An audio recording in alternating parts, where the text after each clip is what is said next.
Assalamualaikum warahmatullahi wabarakatuh. Selamat datang di channel Cerita Seram.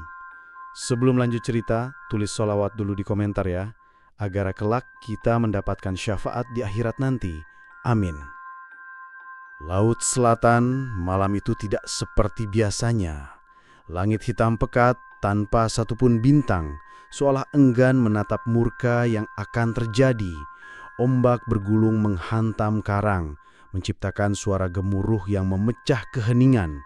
Angin asin menerpa, membawa aroma amis, bau darah yang tak seharusnya ada. Andara berdiri di bibir tebing, memegang pusaka yang sudah lama ia simpan, keris warisan Kiai Sarim. Keris yang bukan untuk membunuh, tapi untuk menjaga kebenaran. Namun malam ini, kebenaran kembali dipertaruhkan. Seseorang atau sesuatu telah mengusik kedamaian. Seorang gadis kecil hampir dijadikan tumbal dalam ritual pesugihan Laut Selatan. Dan orang-orang di balik semua ini, mereka tidak tahu satu hal. Mereka telah membangunkan murka lama. Murka, seorang pemuda yang pernah membantai dukun dan jin pesugihan demi membalas kematian ibunya. Malam ini, darah kembali tumpah, dan Laut Selatan akan menjadi saksi. Andara pernah bersumpah untuk tidak kembali menginjakan kaki di tanah yang berlumur darah akibat perjanjian hitam. Setelah pertarungan panjang melawan dukun pesugihan Laut Selatan yang merenggut nyawa ibunya, Andara memilih menghilang, pergi jauh dari hiruk-pikuk dunia yang penuh pengkhianatan dan darah. Ia membawa luka yang tidak terlihat, luka batin yang tidak bisa diobati oleh waktu. Tahun-tahun ia berkelana hingga akhirnya menemukan sebuah desa kecil di kaki Gunung Lawu. Desa itu bernama Pagarsari, tempat yang tenang dengan udara sejuk dan suara gemericik sungai yang mengalir di antara pepohonan pinus. Penduduknya ramah, sederhana, dan sangat menjunjung adat. Mereka menyambut Andara seperti keluarga, meski tak banyak yang tahu tentang masa lalunya. Di mata mereka, Andara hanyalah pemuda pendiam yang sering membantu warga, rajin mengaji di langgar kecil, dan pandai dalam ilmu pengobatan tradisional. Bagi Andara, Pagarsari adalah rumah baru, tempat di mana ia bisa kembali merasakan ketenangan. Setiap pagi, ia membantu warga menyiangi ladang. Setiap sore, ia duduk di tepian sungai, membaca kitab peninggalan Kiai Sarim, guru yang dulu memberinya keris pusaka. Kiai Sarim pernah berkata, "Andara, suatu saat keris ini akan menuntunmu. Ini bukan untuk membunuh. Ini untuk menjaga keseimbangan. Gunakan hanya jika kebenaran dipertaruhkan." Andara selalu mengingat kata-kata itu. Sejak pertempuran berdarah di Laut Selatan, ia tak pernah lagi menyentuh keris itu. Ia simpan di dalam kotak kayu di bawah tikar pandan di rumah kecil yang ia tempati. Baginya pusaka itu bukan kebanggaan, melainkan beban yang mengingatkan masa lalu yang ingin ia kubur. Namun ketenangan itu tidak bertahan lama. Awalnya, gangguan itu datang pelan, seperti bisikan halus yang tak ingin didengar. Semuanya bermula dari Laras, seorang gadis kecil berusia 9 tahun, anak dari pasangan Suro dan Rasti, tetangga sekaligus orang yang paling dekat dengan Andara. Laras ceria, lincah, dan selalu memanggil Andara dengan sebutan Mas Andar. Gadis itu sering mengantarkan nasi saat Andara sibuk di sawah, atau duduk di beranda mendengarkan dongengnya tentang laut dan badai. Andara menyayanginya seperti adik sendiri. Namun, 2 minggu terakhir, Laras berubah. Tubuhnya pucat, matanya sayu, dan sering terbangun tengah malam dengan keringat dingin. Ia jarang bicara, bahkan kehilangan nafsu makan. Awalnya warga mengira itu hanya sakit biasa, tapi Andara mulai curiga ketika setiap kali ia datang menjenguk, ia mencium bau amis yang samar di kamar Laras. Bau yang begitu familiar, bau darah yang pernah ia cium di ritual pesugihan dulu. "Ini tidak normal," desis Andara. Tanpa membangunkan Suro dan Rasti yang tertidur di ruang depan, Andara mengambil segelas air, membaca doa, dan memercikannya ke wajah Laras. Seketika, gadis itu menggeliat, menjerit dengan suara melengking yang tidak seperti suara anak kecil. Jeritan yang menusuk hingga tulang membuat Andara hampir terpental. Setelah itu, Laras pingsan. Pagi harinya, Andara mencoba menenangkan Suro dan Rasti, meski hatinya berkecamuk. Ia tahu, ini bukan sekedar gangguan penyakit, ada sesuatu yang lebih besar, lebih gelap. Hari-hari berikutnya, keadaan Laras semakin memburuk. Setiap malam, suara gamelan samar terdengar dari arah barat, arah yang menghadap Laut Selatan. Warga mulai resah. Mereka berbisik-bisik, menyebut kata tumbal, seakan menjadi momok yang kembali bangkit. Andara memutuskan menyelidiki. Malam itu, ia berjalan ke tepi hutan yang mengarah ke sungai kecil. Di sanalah ia menemukan tanda-tanda mengerikan. Sesajen segar dengan kepala ayam hitam, bunga setaman, dan dupa yang masih berasap. Di atas sesajen itu ada secarik kain kuning bertuliskan aksara Jawa kuno. Ia mengenali tulisan itu, mantra pemanggil Hodam Laut. Hatinya berdegup kencang. Ia tahu apa artinya ini. Perjanjian Laut Selatan kembali aktif. Dengan napas berat, Andara kembali ke rumah. Ia duduk siam di depan kotak kayu di bawah tikar pandan. Tangannya bergemetar saat mengangkatnya. Di dalam kotak itu, terbaring keris pusaka peninggalan Kiai Sarim. Bilahnya berlumur pamor yang berkilat samar dalam terma lampu minyak. Saat jemarinya menyentuh gagang keris, ia merasakan sesuatu. Hangat, bergetar, seperti napas hidup. Andara menutup mata, terngiang pesan gurunya. Gunakan jika kebenaran dipertaruhkan. Dan malam itu, Andara tahu kebenaran sedang diganggu. Ia menghunus keris, menatap bilahnya yang dingin. Malam ini, perang yang ia hindari selama ini datang menjemputnya kembali. Dan kali ini, taruhannya adalah nyawa seorang gadis kecil yang ia anggap adik sendiri.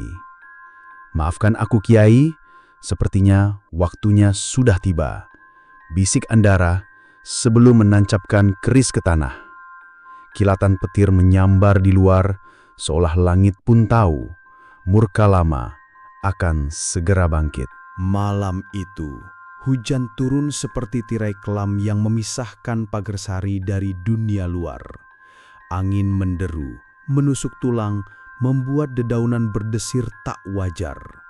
Langit begitu pekat, petir menyambar sesekali, menciptakan kilatan cahaya yang hanya menambah kesan mencekam.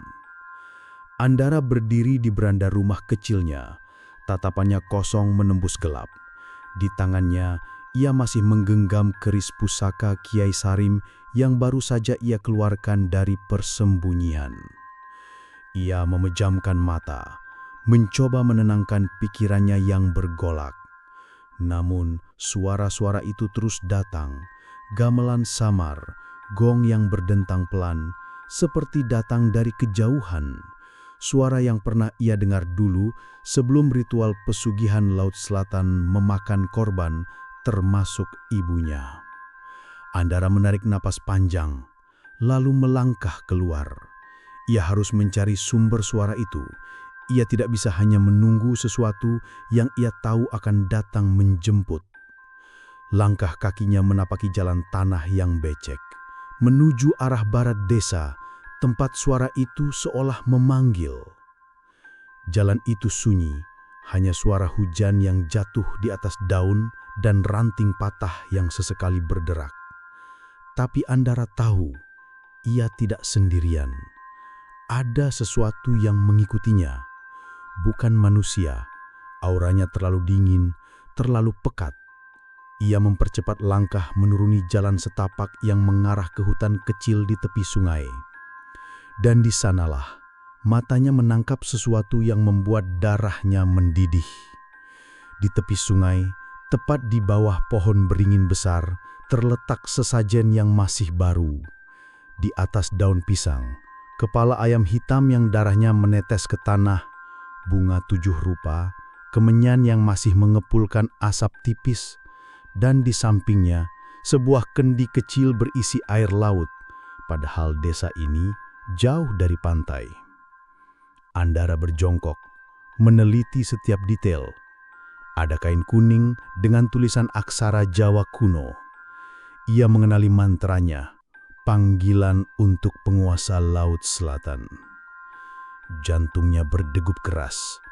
Semua ini bukan kebetulan. Ini adalah tanda bahwa ritual perjanjian sudah dimulai. Andara! Suara itu datang begitu saja, pelan namun jelas, tepat di belakangnya. Andara menoleh cepat, tapi yang ia lihat hanyalah bayangan bergerak cepat, lenyap di antara pepohonan. Ia berlari mengejar, menembus hujan, dedaunan menampar wajahnya. Napasnya berat, tapi matanya tak lepas dari sosok itu. Tinggi, kurus, mengenakan kain hitam, melompat ringan seperti bayangan. Kejar-kejaran itu membawanya ke sebuah jalan setapak menuju rumah tua yang seakan terpisah dari dunia. Atapnya hampir roboh, dindingnya hitam legam, dan di depannya berdiri seorang lelaki tua dengan rambut panjang, mata merah menyala seperti bara. Dukun. Akhirnya ketemu juga. Suara lelaki itu parau, namun penuh ejekan. Andara, si anak Kiai Sarim. Kau pikir bisa lari dari kutukan? Hahaha. Andara tertegun. Bagaimana orang ini tahu namanya? Bagaimana ia tahu tentang Kiai Sarim? Diam. Andara menggeretakkan giginya, menggenggam keris erat-erat. Lepaskan Laras atau aku. Belum sempat ia menyelesaikan kalimatnya, lelaki itu mengangkat tangan dan seketika udara menjadi berat. Angin berputar, gemenyan yang entah dari mana muncul menyala sendiri. Dari balik rumah tua itu, beberapa sosok bermata kosong keluar satu persatu. Para pengikut. Mereka bukan manusia sepenuhnya lagi. Kulit mereka pucat, bibir membiru, dan mata mereka, mata yang tak mengenal nyawa. Andara mundur satu langkah, bersiap dengan keris di tangannya. Tapi lelaki itu hanya tertawa keras, suaranya menggema di tengah hutan. Kau pikir kau bisa hentikan ini sendirian? Perjanjian sudah diteken. Darah harus dibayar. Gadis kecil itu hanyalah awal. Setelah dia, akan banyak lagi. Tidak, selama aku masih hidup. Andara mengayunkan kerisnya ke udara. Cahaya petir menyambar, memantul di bilah pusaka. Seolah menjawab tekadnya, keris itu bergetar, memancarkan hawa panas yang membuat tanah beruap.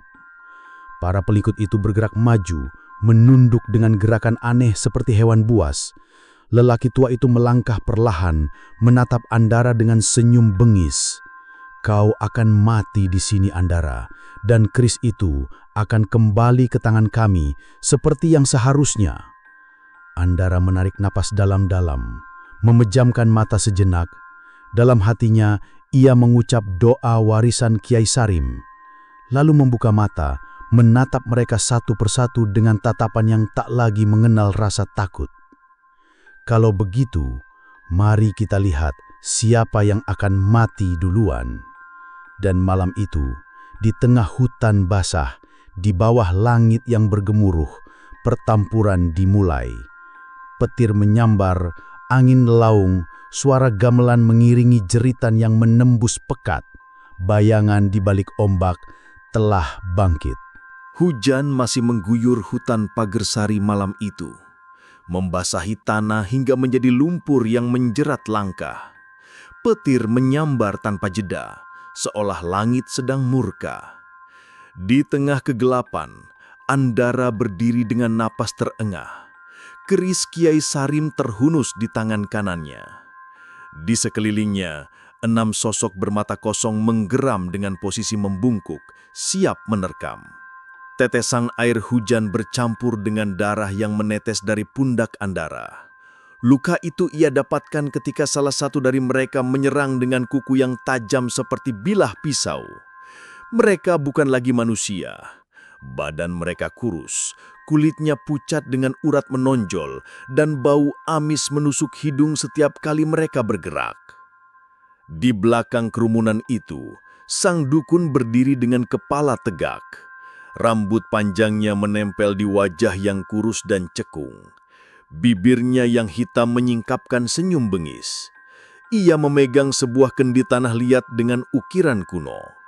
Dari dalam kendi, terdengar suara gemericik seperti ombak kecil yang beradu. Sesekali, muncul semburat asap hitam dari leher kendi, berputar-putar di udara sebelum meresap ke tubuh para pengikutnya. "Andara," ucap lelaki itu, suaranya parau tapi mampu menembus deru hujan. "Keris itu milik kami. Darah ibumu pun tidak mampu memutus perjanjian ini.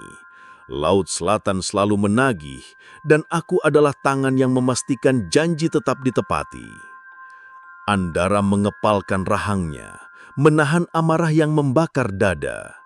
Kata-kata tentang ibunya menyulut bara dendam yang selama ini ia kubur dalam. Ia melangkah maju, menodongkan keris pusaka. Bilahnya berkilat, pamornya memantulkan cahaya petir seperti api yang sedang mencari santapan.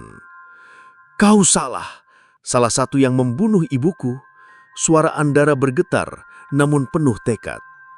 Dukun itu tertawa, keras, panjang, membuat bulu kuduk berdiri. "Ibumu? Dia hanya satu dari puluhan tumbal yang kami serahkan untuk membuka pintu kekayaan. Dan tahu apa yang paling indah? Aku menyaksikan saat darahnya tumpah di altar.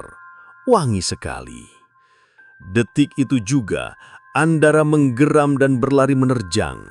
Ia mengayunkan keris ke arah sosok kurus itu. Namun, serangan itu terhadang oleh dua pengikut yang melompat dari sisi kanan dan kiri. Kuku mereka merobek udara, nyaris mengenai leher Andara. Dengan refleks, Andara berputar, menebas satu sosak di dada. Dan saat bilah keris itu menembus kulit yang dingin, sesuatu yang tak pernah ia bayangkan terjadi. Tubuh sosok itu terbakar tanpa api. Dari dalam lukanya, keluar semburan asap hitam pekat yang memekik seperti suara manusia disiksa. Jeritan itu melengking, memecah sunyi, sebelum akhirnya tubuh itu hancur menjadi abu yang basah oleh hujan. Andara menatap kerisnya dengan mata terbelalak. Bilah pusaka itu kini berpendar merah samar, berdenyut seperti jantung. Setiap kali ia menebas, suara gemuruh seperti datang dari perut bumi, mengguncangkan udara di sekelilingnya. "Aha! Jadi pusaka itu sudah terbangun?" Gumam sang dukun, matanya menyala penuh hasrat. "Bagus, sangat bagus. Artinya darah malam ini akan lebih lezat, karena setiap kali kau membunuh, kau memberi makan kepada kekuatan yang tidak akan pernah berhenti menagih." Kata-kata itu menusuk Andara. Apa maksudnya? Apakah kekuatan ini punya harga yang lebih gelap dari yang ia bayangkan? Namun, tak ada waktu untuk berpikir panjang. 4 pengikut tersisa menyerbu bersamaan. Andara mengibaskan keris dengan mantra yang dulu diajarkan Kiai Sarim. Bilah itu berpendar lebih terang, dan seketika dua tubuh hancur menjadi abu yang berterbangan bersama hujan. Namun, ada yang aneh. Setiap kali satu pengikut hancur, Andara merasakan sensasi panas menjalar dari gagang keris ke lengannya, lalu ke dadanya. Napasnya semakin berat, pandangannya berkunang-kunang. Apakah benar yang dikatakan dukun itu, bahwa keris ini meminum darah, bukan hanya darah musuh, tapi juga tenaganya sendiri? "Lihat dirimu, Andara!" teriak sang dukun, melangkah mendekat. "Itulah kenapa pusaka kami tak pernah kami pakai sendiri, karena kekuatan sebesar itu tak datang tanpa harga. Kau pikir Kiai Sarim benar-benar memberimu hadiah? Tidak, dia hanya menitipkan beban, dan beban itu sekarang menuntut tubuhmu." Andara terhuyung namun tetap bertahan. Dua pengikut terakhir melompat bersamaan. Dengan teriakan keras, ia menebas mereka dengan satu ayunan memutar. Darah muncrat, tapi bukan merah. Hitam pekat seperti oli, dan bau amis yang memuakkan mengisi udara. Kedua tubuh itu pun lenyap dalam sekejap. Kini hanya tinggal dia dan sang dukun. Lelaki itu mengangkat kendi tinggi-tinggi, lalu menghantamkannya ke tanah.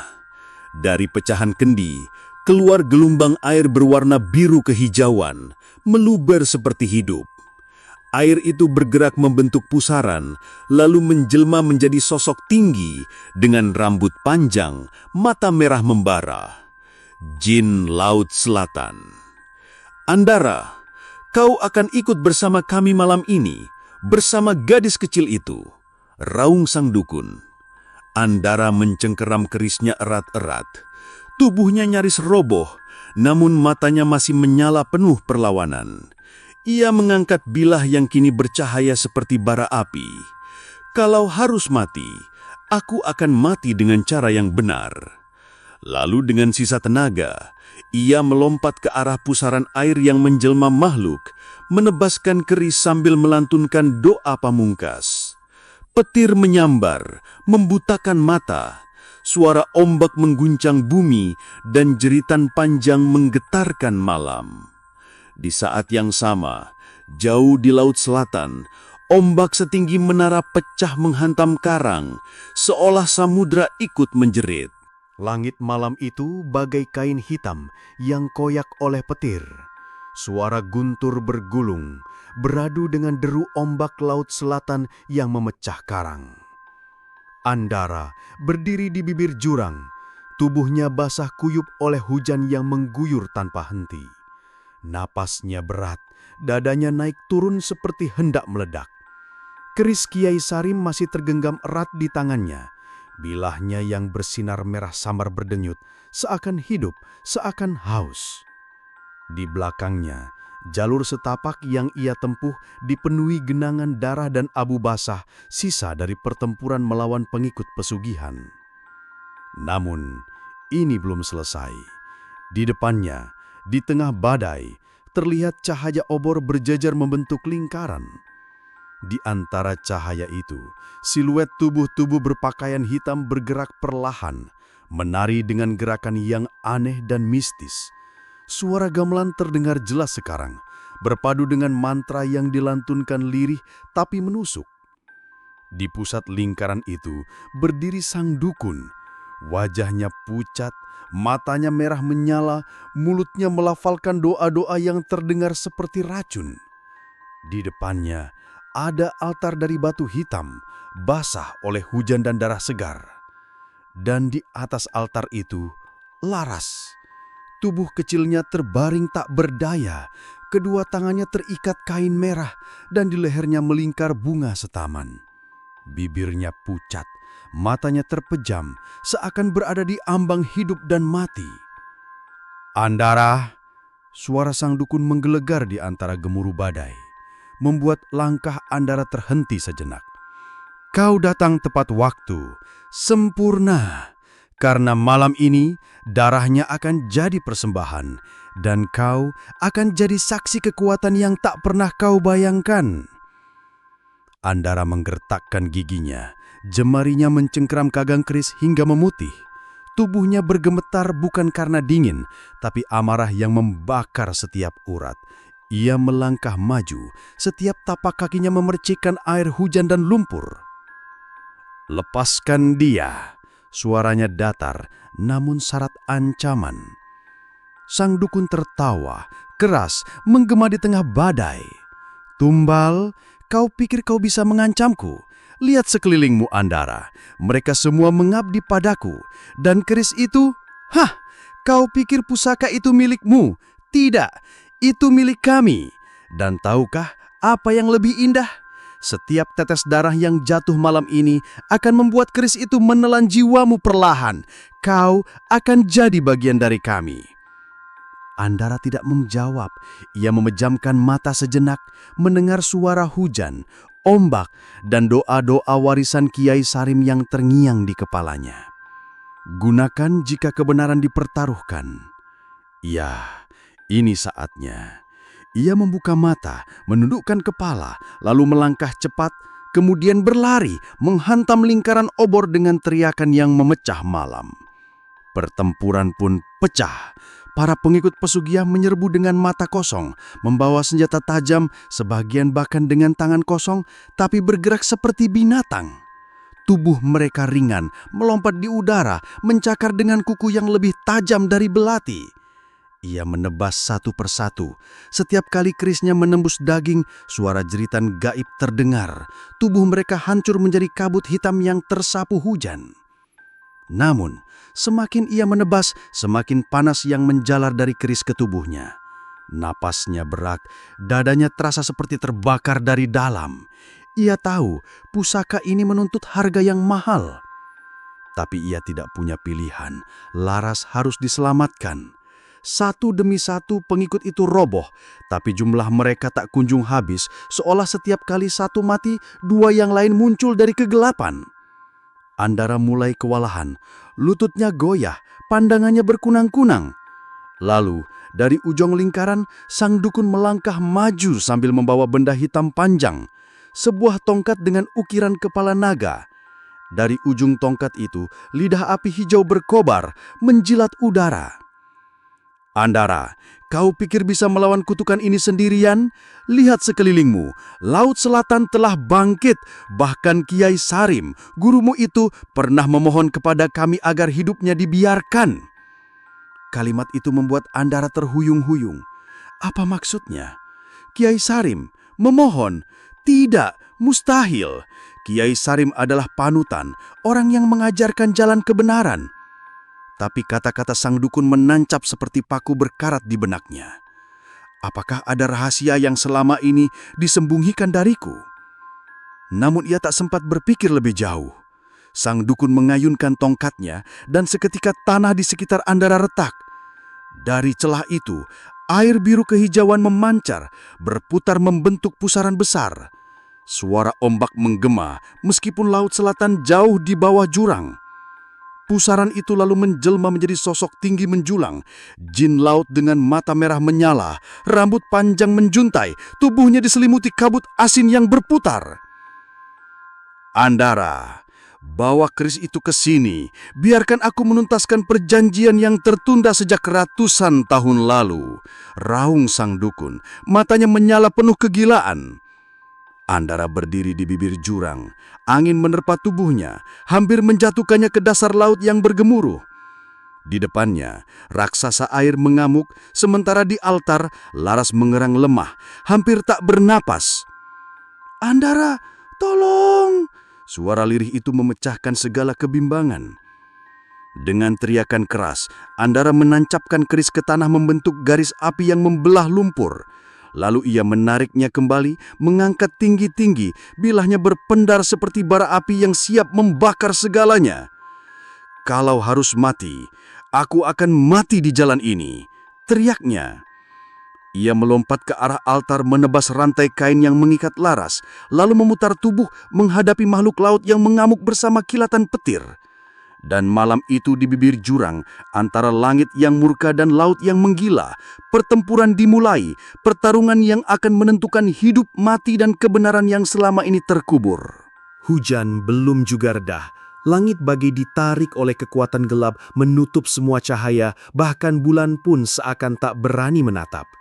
Deru ombak dari Laut Selatan bergemuruh, memecah batu karang, membawa hawa asin yang menusuk hidung. Di bibir jurang, Andara berdiri dengan tubuh berlumuran lumpur dan darah. Keris Kiai Sarim di genggamannya berpendar merah samar, berdenyut seakan hidup. Di belakangnya, Laras meringkuk lemah, tubuh kecilnya nyaris tak bernafas. Mata gadis itu setengah terbuka, bibirnya bergetar tanpa suara. Andara tahu, waktu hampir habis. Ritual ini tinggal selangkah lagi untuk menuntaskan tumbal. Jika ia gagal, Laras akan jadi korban seperti ibunya dulu. Di hadapannya, sang dukun berdiri dengan senyum bengis. Tongkat berkepala naga di tangannya memancarkan api hijau yang menari liar, memantulkan bayangan menyeramkan di wajahnya yang kurus dan cekung. Dari tanah yang retak, air kehijauan terus memancar membentuk pusaran besar. Sosok raksasa air, jin Laut Selatan, menjulang dengan mata merah seperti bara neraka. Angin berputar membawa suara gamelan yang kian keras, seolah bumi dan laut sedang berpesta. Andara, suara sang dukun berat syarat ejekan. Kau masih juga melawan? Untuk apa? Untuk seorang anak yang bahkan bukan darah dagingmu? Kau pikir kau bisa melawan kutukan yang telah mengikat keluargamu selama ratusan tahun? Andara menggertakkan giginya, matanya menyala oleh amarah. Aku tidak peduli masa lalu, aku tidak peduli kutukan, aku hanya tahu satu hal, malam ini kau yang akan berlutut di hadapan kebenaran. Dukun itu tertawa panjang menggema bersama suara petir. Hahaha, kebenaran? Kau bahkan tidak tahu apa itu kebenaran, Andara? Kau kira Kiai Sarim adalah orang suci? Kau kira dia memberimu keris itu untuk melindungi? Tidak, dia memberimu beban yang dulu dia ciptakan sendiri. Andara terhuyung, hatinya diguncangkan oleh kata-kata itu. Apa maksudmu? Maksudku, sang dukun melangkah maju, matanya menatap Andara seperti menatap anak kecil yang tersesat. Keris itu bukan pusaka biasa, ia lahir dari darah perjanjian. Kiai Sarim, gurumu yang kau agung-agungkan, dialah yang dulu membuka pintu pesugihan pertama kali. Dia ingin kekuatan, dia ingin pengaruh, tapi ketika Laut Selatan menagih bayaran, dia mundur. Dia mengkhianati kami, dan sejak itu darahnya dan darah keturunannya jadi jaminan. Andara merasakan bumi seperti berputar. Kata-kata itu menghantam dadanya lebih keras daripada badai. Kiai Sarim membuka perjanjian? Tidak mungkin. Guru yang mengajarkannya doa, yang menuntunnya ke jalan kebenaran? Mustahil. Kau bohong, teriak Andara, suaranya memecah malam. Dukun itu hanya tersenyum sinis. Kalau aku bohong, kenapa keris itu hidup di tanganmu? Kenapa setiap kali kau menebas tubuhmu semakin lemah? Karena keris itu haus, Andara. Ia bukan hanya menelan musuhmu, ia juga menelan jiwamu. Setiap tetes darah yang kau jatuhkan adalah satu langkah menuju neraka yang sama dengan gurumu. Andara menatap keris di tangannya. Bilahnya kini berkilat seperti bara. Pamornya seakan membentuk wajah-wajah yang meringis kesakitan. Nafasnya semakin berat, dadanya seperti terbakar. Ia teringat pertempuran sebelumnya. Setiap kali ia membunuh, tubuhnya semakin panas, semakin kehilangan tenaga. Apakah benar keris ini bukan pelindung, tapi kutukan? Namun tatapannya kembali ke laras. Gadis kecil itu menggeliat lemah, mengerang lirih. Dalam sorot matanya yang redup, Andara melihat sesuatu yang tidak pernah ia temukan di dunia. Kepercayaan. Laras percaya padanya, dan itu cukup untuk menghapus semua keraguan. Aku tidak peduli masa lalu, aku tidak peduli kutukan, aku hanya tahu satu hal, malam ini aku yang akan menentukan akhirnya. Ia mengangkat keris tinggi-tinggi, menatap sang dukun dengan sorot mata yang membara. Dan kau akan kubawa jatuh bersamaku. Sang dukun menggeram, wajahnya berubah garang. Kalau begitu, kita lihat siapa yang lebih kuat, aku atau darah pengkhianat yang kau bawa. Ia menghantam tongkatnya ke tanah dan pusaran air di belakangnya melegak. Jin Laut Selatan meraung, mengulurkan tangan raksasa yang berlapis sisik hijau. Suara ombak mengguncang bumi, menciptakan percikan asin yang menyapu wajah Andara. Pertarungan pun pecah. Andara berlari, menebas pengikut yang tersisa sambil melafalkan doa-doa yang hampir terlupa. Bilah kerisnya menari di udara, meninggalkan jejak cahaya merah yang berkilat dalam gelap. Setiap tebasan memekikkan jeritan gaib, setiap langkahnya mengguncang tanah yang nyaris longsor. Namun kekuatan dukun itu tak main-main. Tongkatnya menyembur api hijau yang membakar udara, menciptakan bau menyengat yang menusuk hidung. Satu hentakan tongkat dan tanah di bawah kaki Andara retak, hampir menelan hidup-hidup. Ia melompat, menancapkan keris ke batu, lalu menendang tubuh dukun itu dengan tenaga yang tersisa. Darah memercik, bukan merah, tapi hitam kental yang memancar dari tubuh dukun itu. Lelaki tua itu meringis, tapi malah tertawa, suaranya serak dan gila. Kau pikir kau menang? Ini baru permulaan, Andara, karena setiap luka yang kau buat membuka pintu lebih lebar. Laut Selatan akan menelan dunia ini, dan kau akan jadi kuncinya. Andara terengah, tubuhnya gemetar, matanya menatap pusaran air yang semakin besar. Dari dasar pusaran terdengar suara perempuan, merdu, memanggil namanya. Suara yang begitu dingin, begitu memakan, namun penuh ancaman. Andara, kembalikan keris itu padaku, dan semua penderitaanmu berakhir. Andara memejamkan mata, menjerit dari dasar hatinya, dan menebas pusaran air dengan seluruh tenaga yang tersisa. Bilah keris mepekik, memancarkan cahaya merah menyala yang memotong badai. Ombak meledak, tanah bergetar, dan suara-suara gaib menjerit bersamaan. Namun di balik cahaya itu, Andara tahu satu hal, pertarungan ini baru dimulai, dan rahasia yang ia dengar malam ini akan mengubah segalanya. Petir menyambar tanpa henti. Ombak laut selatan mengamuk, menghantam karang dengan suara memekakkan telinga. Buih asin bercampur darah dan tanah longsor yang berguguran dari bibir jurang. Di tengah kekacauan itu, Andara berdiri dengan tubuh limbung, pakaian compang-camping, dan mata menyala merah samar. Di genggamannya, keris Kiai Sarim kini bukan sekadar besi pusaka. Bilahnya tampak hidup, berdenyut seperti urat nadi, memancarkan cahaya merah darah yang menusuk kegelapan. Namun ada yang aneh. Ketika kilatan petir membelah langit, sosok Andara seharusnya memantulkan bayangan di tanah basah di bawahnya. Tapi tidak, bayangannya hilang. Andara menunduk, dadanya berdegup kencang, hawa dingin menjalari tulang belakangnya. Ia tahu apa arti tanda ini, jiwanya setengah terlepas dari dunia manusia. Keris ini, kekuatan ini, bukan cuma memakan tenaga, ia sedang meminum jiwanya perlahan. Dari depan, suara tawa sang dukun terdengar, serak dan gila. "Hahaha, kau lihat sendiri Andara, bayanganmu hilang. Itu tanda kau bukan manusia sepenuhnya lagi. Kau sudah masuk ke jalur kami. Kau sudah menjadi bagian dari perjanjian ini." Andara mengangkat kepalanya, menatap sang dukun dengan mata yang menyala marah. "Kalau begitu, aku akan menyeret kamu bersamaku ke neraka."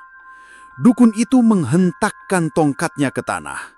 Pusaran air hijau di belakangnya menggelegak, memuntahkan semburan ombak yang melayang di udara, lalu menggumpal membentuk sosok raksasa.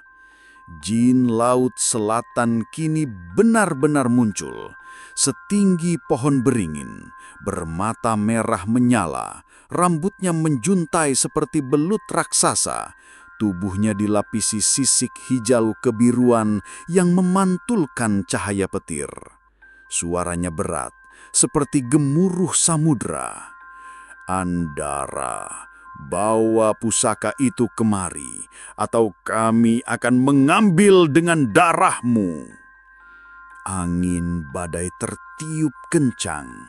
Pohon-pohon di tepi jurang tercabut dari akar, terlempar ke dalam kegelapan. Air hujan berubah seperti jarum-jarum es yang menusuk kulit. Danara menggenggam keris lebih erat, menarik napas panjang, lalu melafalkan doa yang diajarkan Kiai Sarim.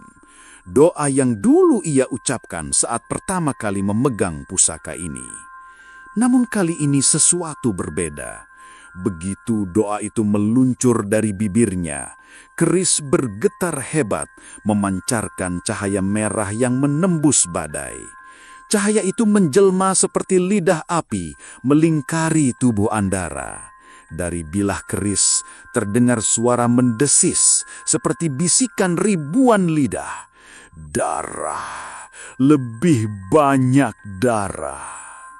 Andara memekik, menahan rasa sakit yang menjalar dari telapak tangan ke seluruh tubuhnya. Tapi ia tidak melepaskan pusaka itu. Ia tahu kalau ia lepas, segalanya berakhir. Dengan teriakan keras, ia melompat ke depan, menerjang sang dukun. Tongkat berkepala naga menyambutnya, memancarkan semburan api hijau yang mengoyak udara. Andara menangkis dengan keris, menciptakan benturan yang memekakkan telinga. Percikan api merah dan hijau meledak menerangi langit malam seperti kembang api neraka. Benturan itu membuat tanah berguncang, jurang retak, bebatuan runtuh ke laut yang mengamuk. Laras menjerit ketakutan, tubuh kecilnya nyaris tergelincir. Andara menoleh sekilas, lalu kembali menatap musuh di hadapannya. Tidak ada jalan mundur. Sang dukun melompat mundur, merapal mantra cepat. Dari tanah, Sosok-sosok hitam bermunculan, membentuk bayangan yang bergerak sendiri seperti makhluk tanpa rupa. Mereka melesat ke arah Andara, melilit kaki dan tangannya. Nafas Andara tercekak. Ia mencoba menebas, tapi setiap kali satu bayangan terbelah, dua lagi muncul. Lihat itu, pekik sang dukun tertawa histeris. Bayanganmu hilang, Andara. Itu tanda kau bukan manusia sepenuhnya lagi. Kau sudah masuk ke jalur kami. Kau sudah menjadi bagian dari perjanjian ini. Andara meronta, ototnya menegang. Ia memejamkan mata, mengerahkan sisa tenaga, lalu mengangkat keris ke langit. Kilatan petir menghantam bilahnya. Cahaya merah meledak menembus badai, membakar bayangan-bayangan itu hingga lenyap jadi abu. Tapi harga yang harus ia bayar semakin jelas. Saat ia membuka mata, pandangannya berkunang-kunang. Di ujung kuku-kukunya, warna hitam merayap, naik perlahan ke pergelangan tangan. Ia tahu ini tanda tubuhnya mulai dirasuki kegelapan keris. Cepatlah, Andara, bisik suara di kepalanya, serahkan tubuhmu, dan aku akan memberi kekuatan yang bahkan Laut Selatan pun tak sanggup menandingi. Andara gegeleng keras, menjerit untuk mengusir bisikan itu. Ia menatap dukun di depannya yang kini berdiri di atas altar batu tertawa seperti orang gila. Jin Laut Selatan berdiri di belakangnya, ngaumnya memecahkan langit. Dengan sisa tenaga, Andara berlari, melompati batu-batu licin, menghantam sang dukun dengan tebasan penuh amarah. Bilah keris dan tongkat naga beradu lagi, memercikkan cahaya yang membutakan mata.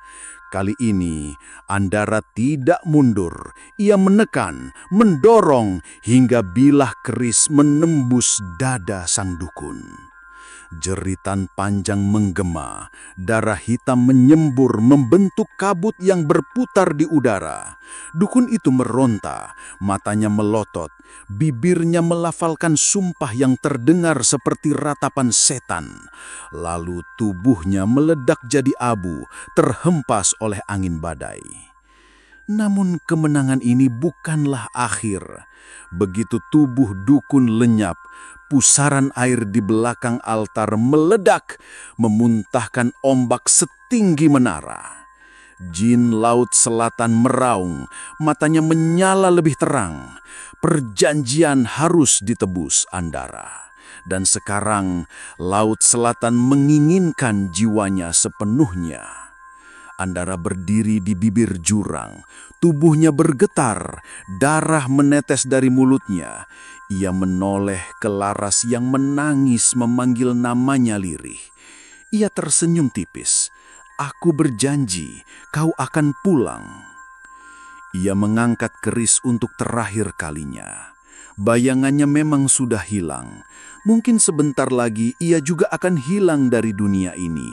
Tapi sebelum itu terjadi, ia akan memastikan Laut Selatan membayar dengan luka yang takkan pernah sembuh. Andara berlari, melompat ke arah pusaran ombak raksasa yang mengamuk menebas makhluk laut yang menunggu dengan rahang terbuka. Dan malam itu, langit pecah oleh cahaya merah dan biru, ombak menelan jeritan, dan dunia manusia dan gaib saling bertabrakan dalam satu dentuman maha dahsyat. Langit malam itu tidak lagi terlihat. Hanya badai, petir, dan pusaran ombak raksasa yang seakan memisahkan dunia manusia dengan dunia gaib. Jurang di bibir Laut Selatan kini hanyalah tepi kehampaan yang menganga. Dan di sana, Andara berdiri dengan napas tersengal.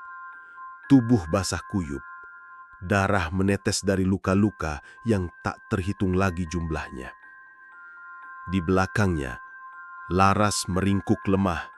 Matanya yang sayu menatap Andara dengan sisa harapan yang nyaris padam. Suara gemuruh ombak memekakkan telinga. Dan di tengah gelap badai itu, jin laut selatan menjulang bagai gunung hidup. Matanya menyala merah membakar, rambutnya berkibar seperti ular-ular raksasa. Suaranya menggema bagaikan 1000 petir. Andara, serahkan pusaka itu, serahkan jiwamu, atau aku akan menelan dunia yang kau cintai. Hawa dingin memeluk tubuh Andara, menusuk tulang, membuat lututnya nyaris roboh. Tapi genggamannya pada keris Kiai Sarim tak pernah lepas. Bilah pusaka itu kini tidak lagi sekedar besi pamur. Ia berpendar dengan cahaya merah menyala, berdenyut seperti jantung yang hidup, mengeluarkan suara lirih seperti bisikan 1000 ruh kelaparan.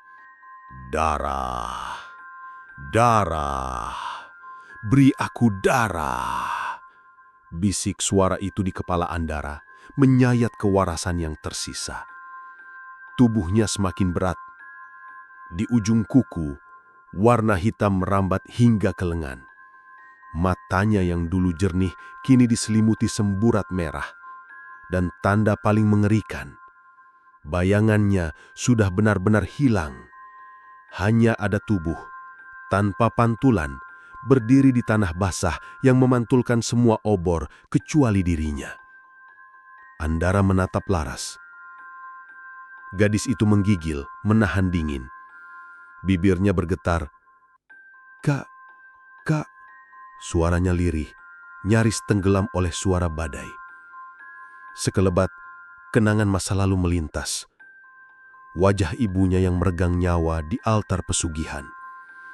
Wajah Kiai Sarim yang penuh ketegasan ketika menyerahkan keris ini padanya. Dan sumpah yang ia ucapkan dalam hati. Tidak akan ada lagi yang jadi tumbal. Tidak akan ada lagi yang kehilangan nyawa karena dosa orang lain. Andara mendongak, menatap jin laut selatan yang mengamuk.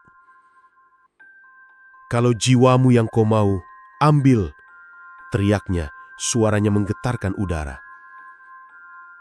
Ia melangkah maju ke bibir jurang, memegang keris dengan 2 tangan. Kilatan petir membelah langit, memantulkan cahaya merah darah dari bilah pusaka. Ombak yang mengamuk seakan mundur sejenak, menunggu keputusan. Namun tepat sebelum ia melompat, sebuah suara menggema di kepalanya. Suara yang ia kenal. Suara Kiai Sarim. Andara, jangan biarkan dendam membutakanmu. Ingat, keris itu bukan untuk membunuh. Ia adalah penjaga perdamaian. Tapi jika kebenaran dipertaruhkan, gunakan dengan doa yang kau simpan di hatimu. Andara tertegun. Doa. Ya, doa yang pernah diajarkan Kiai Sarim. Doa terakhir yang hanya diucapkan ketika kehidupan dan kematian berdiri di ujung yang sama. Ia memejamkan mata, menarik napas panjang, lalu melantunkan bait itu di tengah badai. Bismillahi wa billahi wa minallahi. Inna lillahi wa inna ilaihi raji'un. Ya Allah, jadikan ini cahaya kebenaran dan kembalikan padamu segala yang kau titipkan. Keris di tangannya bergetar hebat, memancarkan cahaya yang semakin terang hingga menembus mata. Bilah itu kini seperti bara api putih yang menelan seluruh warna. Bisikan ribuan suara yang tadi memenuhi kepalanya mendadak lenyap. Yang tersisa hanya satu gema, ketenangan. Jin laut selatan meraung marah, melontarkan pusaran air yang berputar seperti naga. Gelombang setinggi menara menghantam jurang, memecahkan batu, melumat tanah. Andara membuka mata, menatap badai dengan tatapan yang tak lagi gentar. Dengan teriakan keras, ia melompat ke udara, menebas ombak raksasa yang menjelma makhluk. Cahaya putih dari keris memotong pusaran air itu, memecahnya menjadi hujan bercahaya yang jatuh seperti serpihan kaca. Jeritan gaib menggema, memekakkan telinga, membuat langit seakan runtuh. Namun kekuatan itu bukan tanpa harga. Begitu bilah keris menembus pusaran air, tubuh Andara diselimuti cahaya. Napasnya tercekak, darah muncrat dari mulutnya. Ia merasakan jiwanya terkoyak, ditarik kedua arah. Satu ke langit, satu lagi ke jurang neraka. "Andara!" Suara Laras menembus badai. Gadis kecil itu berlari, mencoba menggapai tubuh pemuda yang kini melayang di udara, diselimuti cahaya yang menyilaukan. Andara menoleh, menatap Laras untuk terakhir kali. Ia tersenyum. "Jaga hidupmu untukku." Dan dengan satu hentakan terakhir, ia menancapkan keris ke pusaran ombak yang mengamuk. Cahaya meledak, memutihkan langit, membutakan mata, menghentikan waktu. Ketika badai mereda, hanya ada suara ombak yang pelan, seperti napas panjang setelah jeritan panjang. Laut selatan kembali tenang. Jin itu lenyap. Altar batu hancur. Dan di tepi jurang, Laras berlutut, menangis, memeluk sebilah keris yang kini dingin, tanpa pamor, tanpa cahaya. Andara tidak ada. Hanya angin yang berbisik, membawa aroma salin laut, dan satu kalimat yang seperti gema di udara. Kebenaran selalu menuntut harga. Pagi menembus sisa badai dengan cahaya yang pucat. Laut selatan yang semalam mengamuk bagaikan raksasa kini tampak tenang, seperti tak pernah menelan darah dan nyawa. Ombak berdesir pelan, memecah karang dengan suara lirih. Udara masih menyimpan aroma asin bercampur dengan bau tanah basah yang lengket. Di tepi jurang, seorang gadis kecil terduduk lemah. Laras, rambutnya basah, pipinya berlumur air mata yang bercampur hujan semalam. Tangannya memeluk sesuatu yang dingin, sebilah keris dengan pamor yang kini mati. Bilah yang dulu berpendar merah darah, kini kusam, tak lagi memantulkan cahaya. "Andara," bisiknya serak, suaranya pecah oleh tangis. Ia menoleh ke sekeliling. Tak ada siapapun. Tak ada tubuh Andara.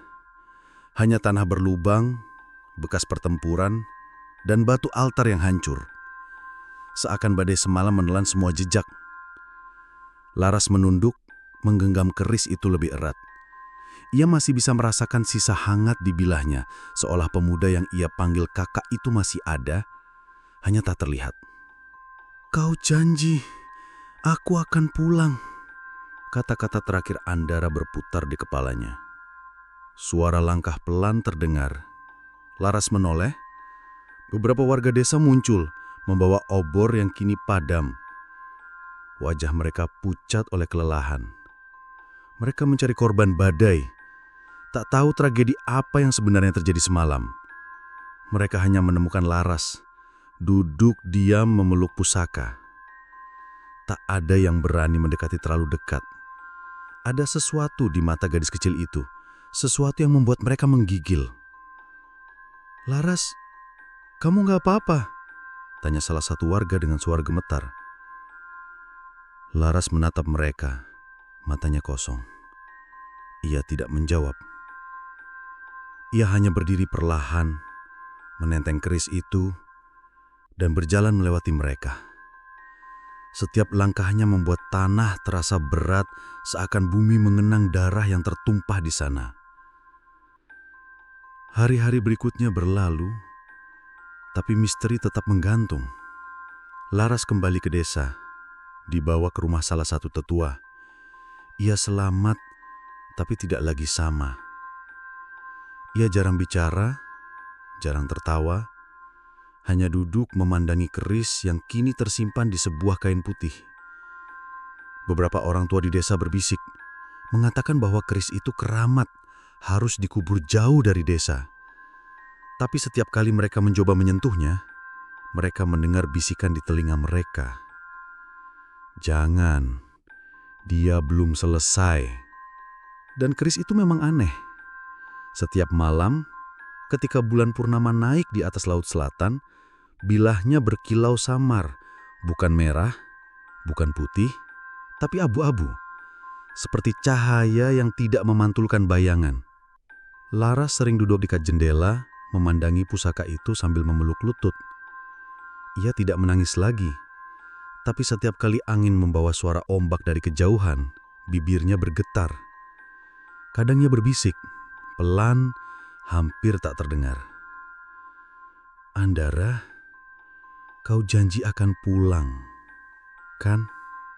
Suatu malam, ketika desa sudah tidur, Laras mendengar suara pintu berderit. Ia menoleh. Tak ada siapapun. Tapi udara menjadi dingin, dan di cermin kecil yang tergantung di dinding, ia melihat sesuatu. Bayangan seorang pria berdiri di belakangnya, tinggi, tegap, dengan mata yang tak lagi sama. Laras menoleh cepat. Kosong, tak ada siapapun. Tapi ketika ia kembali memandang cermin, bayangan itu masih ada. Tersenyum samar, bibirnya bergerak, mengucapkan kata yang tak bersuara, tapi Laras bisa membacanya. Aku kembali. Keris di atas kain bergetar pelan, mengeluarkan suara lirih seperti desahan napas yang kembali hidup. Di luar, laut selatan berdebur lebih keras dari biasanya. Ombaknya memukul karang, membawa aroma darah samar yang menusuk hidung. Bulan purnama bersinar redup, seakan diselimuti kabut. Dan di ujung kegelapan itu, seseorang atau sesuatu tengah menanti waktu untuk berjalan kembali ke dunia manusia. Karena satu hal pasti, kutukan belum benar-benar berakhir.